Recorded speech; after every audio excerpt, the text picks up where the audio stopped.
नाज़रीन, इस वक्त जो गाज़ा पीस बोर्ड है उस हवाले से हुकूमत के लिए अभी भी एक चैलेंज जो है वो सामने आ रहा है। अभी भी जो अपोजिशन के तहफ़्फ़ुज़ात हैं, जो इतराज़ात हैं, वो दूर नहीं हो सके। आज भी जो पार्लियामेंट का मुश्तरका इजलास था, उस इजलास में ये मुतालबा किया गया है कि जो पीस बोर्ड का एक अहम मामला है उस पर पार्लियामेंट का मुश्तरका इजलास बुलाया जाए और जो अपोजिशन के सवालात हैं, जो तहफ़्फ़ुज़ात हैं, उनको दूर किया जाए और पार्लियामेंट को एतमाद में लिया जाए।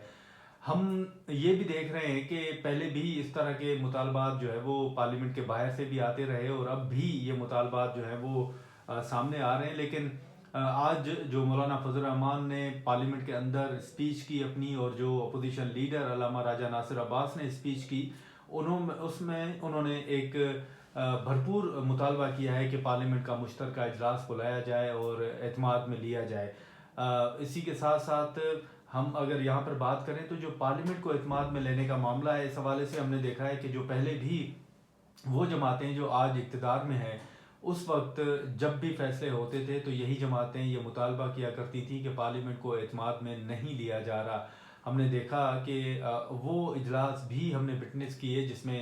उस वक्त के वज़ीर ख़ारजा अगर इजलास में नहीं आया करते थे तो अपोजिशन की जानिब से, जिसमें मुस्लिम लीग नून, पीपल्स पार्टी और दीगर जो जमातें हैं वो शामिल हुआ करती थी, वो एहतजाज भी करती थी, वो वॉकआउट भी करती थी, वो प्रेस कॉन्फ्रेंसेस भी करती थी। लेकिन आज जो पार्लियामेंट के बाहर फैसले हो रहे हैं, एक आम तासुर है कि पार्लियामेंट को बिल्कुल जो है वो लाताल्लुक बना दिया गया है, या कोई रेलेवेंसी जो है वो नज़र नहीं आ रही। ख़ास तौर पर जो अहम जो इश्यूज़ हैं, उन इश्यूज़ में पार्लियामेंट को बिल्कुल जो है वो एतमाद में नहीं लिया जा रहा। इस हवाले से रज़ा रब्बानी ने भी कई कानून साजी हो गई या जो दीगर सवालात हो गए, उस हवाले से अपने तहफ़्फ़ुज़ात का इजहार करते रहे हैं और ये कहते रहे हैं कि पार्लियामेंट को जो है वो एतमाद में नहीं लिया जा रहा। अब बाज़ रहनुमा ये भी नुक्ता रखते हैं कि ऐसे महसूस हो रहा है कि अब ये फोरम जैसे रेलेवेंट रहा ही नहीं है। तो अब अगर हम बात करें तो अभी भी जैसे एक आम तासुर है कि जितने फैसले हो रहे हैं वो पार्लियामेंट से बाहर हो रहे हैं। कानून साजी होती है तो आम तासुर पार्लियामेंट के अंदर भी है कि शायद लॉ मिनिस्ट्री को भी इल्म नहीं होता कि कौन सी कानून साजी हो रही है, और बस जब कानून पेश होता है तो उस वक्त जो है वो अराकीन को इल्म हो जाता है कि ये कानून साजी जो है वो आज मंजूर हो जाएगी। पार्लियामेंट के अंदर एक रुकन ने ये भी बताया कि आज से तकरीबन कोई 20-25 साल पहले अगर कोई कानून साजी मंजूर होनी होती थी तो हम आया करते थे, एक हमारे जहन में होता था कि आज इस बिल पर बात होनी है और हम अपना नुक्ता रखेंगे। लेकिन अब आज जब हम ऐवान में दाखिल होते हैं तो हमें घर से निकलने से पहले ये इल्म होता है कि आज क्या होना है और किस तरह होना है। तो उनके मुताबिक पार्लियामेंट के अंदर अब जो गुफ्तो शुनीद, जो तजावीज़ होती हैं, जो सिफारशात होती हैं, उनकी जो रिवायत थी वो ख़त्म हो चुकी है। अब हर एक रुकन को ये इल्म होता है कि कौन सा बिल मंजूर होना है और कब मंजूर होना है और किस तरह मंजूर होना है। तो वो जो एक रिवायत थी कि पार्लियामेंट में जाकर इस पर वोटिंग होगी, या वोट कम होंगे, ज़्यादा होंगे, वोट पूरे भी हो सकेंगे या नहीं हो सकेंगे, वो रिवायत और वो सवालात अब ख़त्म हो चुके हैं। अब हर एक को ये इल्म है कि अगर ये बिल है तो इस पर वोटिंग भी पूरी हो जाएगी और तमाम जो अरकान है वो ऐवान के अंदर मौजूद भी होंगे और इस बिल को कोई रोक भी नहीं सकता। तो वो जो बातचीत का एक सिलसिला होता था और ये जो हमारे जहनों में होता था उनके मुताबिक कि इस बिल पर क्या होगा, ऐवान में जाकर देखेंगे, एहतजाज होगा, कौन से सवालात होंगे, वोट कम होंगे, कौन हमारा साथ देगा, कौन साथ नहीं देगा। लेकिन अब उनके मुताबिक उनको पहले से इल्म होता है कि कौन उनके साथ होगा और कौन साथ नहीं होगा, और बिल ने मंजूर होना है या बिल ने मंजूर नहीं होना। तो पार्लियामेंट के अंदर हमने देखा है कि ये जो तमाम चीज़ें हैं एतमाद में लेने के हवाले से, ये सवालात पहले भी उठे थे और अब भी ये सवालात जो हैं वो उठ रहे हैं। हमने देखा कि आज भी जब मौलाना फजल रहमान ने और जो अपोजिशन लीडर हैं सेनेटर अल्लामा राजा नासिर अब्बास ने इस हवाले से सवालात उठाए तो हुकूमत ने उसको डिफेंड भी किया और कहा कि जो एक प्लेटफॉर्म मिल रहा था हुकूमत को, उसको कैसे छोड़ा जा सकता है। वहाँ पर हम बैठेंगे, अपना नुक्ता रखेंगे और बातचीत करेंगे। अगर हम उस फोरम को छोड़ देते तो फिर बाहर रहकर हमारे पास बात करने को कुछ ना होता। कम से कम उस फोरम पर बैठ के हम अपनी बात मनवा सकते हैं, नुक्ता रख सकते हैं, तजवीज़ रख सकते हैं और अपना एतराज़ भी रख सकते हैं। इसी के साथ साथ अब कुछ जो पार्लियामेंटेरियंस हैं जो इनका ताल्लुक अपोजिशन से है, वो ये राय रखते हैं कि बोर्ड ऑफ पीस का हिस्सा बनने के बाद अब पाकिस्तान के लिए मुश्किलात बढ़ेंगी, क्योंकि जो प्रेसिडेंट ट्रम्प की तबीयत है वो कभी भी मुशावरत नहीं करते, वो सिर्फ डिक्टेट करते हैं, वो सिर्फ तजावीज़ देते हैं, वो किसी से तजवीज़ लेते नहीं हैं। तो अब जो आने वाले दिनों में फैसले होने हैं, क्या पाकिस्तान अमेरिकी सदर डोनाल्ड ट्रंप को जो है वो ना कह सकते हैं, और अगर ना कहेंगे तो फिर टैरिफ की सूरत में और बाकी फैसलों की सूरत में क्या खुदा न खास्ता पाकिस्तान के लिए मुश्किलात सामने आ सकती हैं, ये भी एक बड़ा जो है वो सवाल है। तो इसलिए बाज़ अपोजिशन अरकान ये समझते हैं कि बोर्ड ऑफ पीस में जाना जो फ़लस्तीन का एक केस था उसको कमज़ोर करना है, क्योंकि उनके मुताबिक इस वक्त प्रेसिडेंट ट्रंप जो है वो फ़लस्तीन के साथ नहीं बल्कि वो इसराइल के साथ खड़ा है, वो इसराइल की तरफ देख रहा है, वो हमास को डी वेपनाइज करना चाहता है, वो हमास को ख़त्म करना चाहता है। ये जो अपोजिशन रहनुमा है ये उनका एक नुक्ता है कि अब बोर्ड ऑफ पीस में जाने के बाद अब वहाँ पर सिर्फ पाकिस्तान को सुनना पड़ेगा,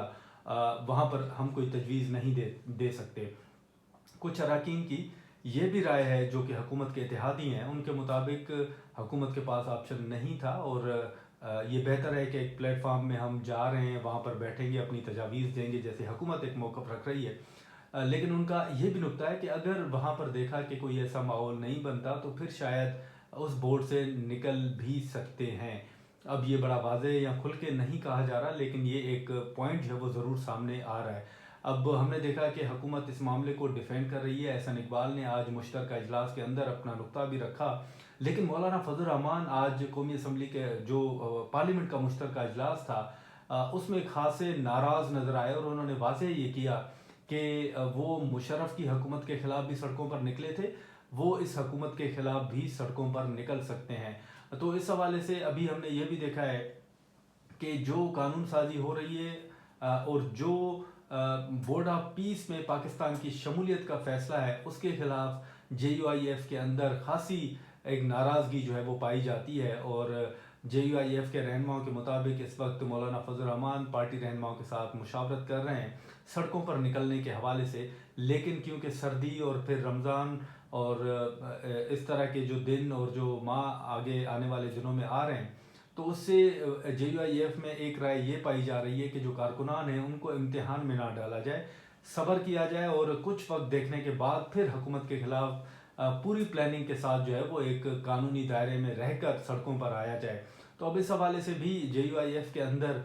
मुशावरत का सिलसिला शुरू हो चुका है, लेकिन जो राय दी गई है रमज़ान के हवाले से, ईद के हवाले से, सर्दियों के हवाले से, मौलाना फजल रहमान भी उस राय से इत्तफ़ाक़ करते हैं। लेकिन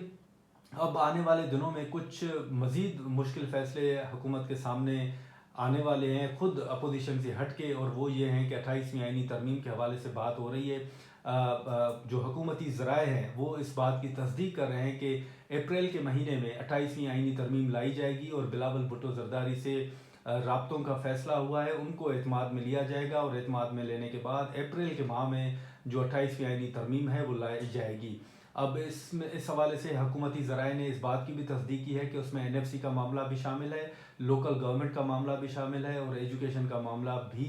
शामिल है। अब इसमें जो है वो तजावीज़ आनी है, मुशावरत के बाद जो हतमी एक बात निकलनी है उसका देखना होगा। अलबत्ता हुकूमत ने इस बात की तस्दीक की है, हुकूमती ज़राए ने, कि 28वीं आईनी तरमीम पर बातचीत का आगाज़ हो चुका है और बिलावल भुट्टो को एतमाद में लेने का फ़ैसला हुआ है। अगर एतमाद में वो आ जाते हैं, मुशावरत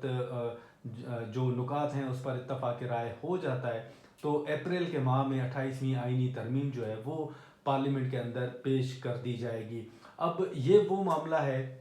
जिस पर आम राय ये है कि पीपल्स पार्टी हुकूमत की भरपूर मुखालफत करेगी, क्योंकि आपके इल्म में होगा कि हाल ही में बिलावल भुट्टो ने ऐवान सदर में एक तकरीब से खिताब किया था और कहा था कि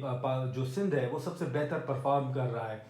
NFC के मामले पर उन्होंने बात की, 18वीं तरमीम पर उन्होंने बात की। उसके बाद अब जो गुल प्लाज़ा का मामला है, उस गुल प्लाज़े के वाक़े के बाद 18वीं तरमीम को ख़त्म करने, कराची को वफाक के हवाले करने और नए सूबे बनाने के हवाले से जो एक नई बहस छिड़ी है, उसके बाद अब हुकूमत भी ये देख रही है कि शायद मौका है और इन पर बात की जाए।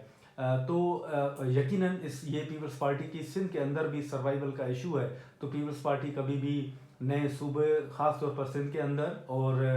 جو این ایف سی کا معاملہ ہے اس پر کبھی بھی رضامندی اس طرح ظاہر شاید نہ کرے صوبوں کے حوالے سے، تو بالکل ایک عام تاثر ہے پیپلز پارٹی کے اندر کہ ہم بات نہیں کر سکتے. لیکن این ایف سی کا معاملہ خود بلاول نے دعوت دی ہے کہ چلیں حکومت ہمارے ساتھ بیٹھ کر بات کر لے، تو ایسا کوئی فیس سیونگ پیپلز پارٹی کو بھی مل جائے اور رضامندی ظاہر کر لے، اور جو باقی عوام ہیں ان کو بتایا بھی جائے کہ حکومت تو دیکھیں صوبے بنانا چاہتی تھی، ہم نے صرف این ایف سی کے معاملے پر اتفاق کیا. تو عام ایک تاثر جو ہے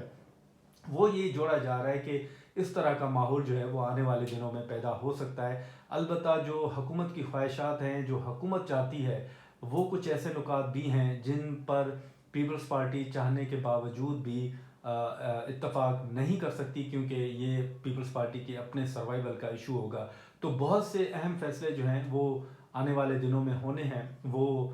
پی ٹی آئی کے حوالے سے ہوں، وہ مولانا صاحب کے تحریک کے حوالے سے ہوں، سڑکوں پر نکلنے کے حوالے سے ہوں، یا پھر 28ویں آئینی ترمیم کے حوالے سے ہوں. اور پھر سب سے بڑی بات یہ کہ پیپلز پارٹی کا موقف کیا ہوگا اور پیپلز پارٹی کہاں کھڑی ہوگی، یہ بھی ایک اہم سوال ہے.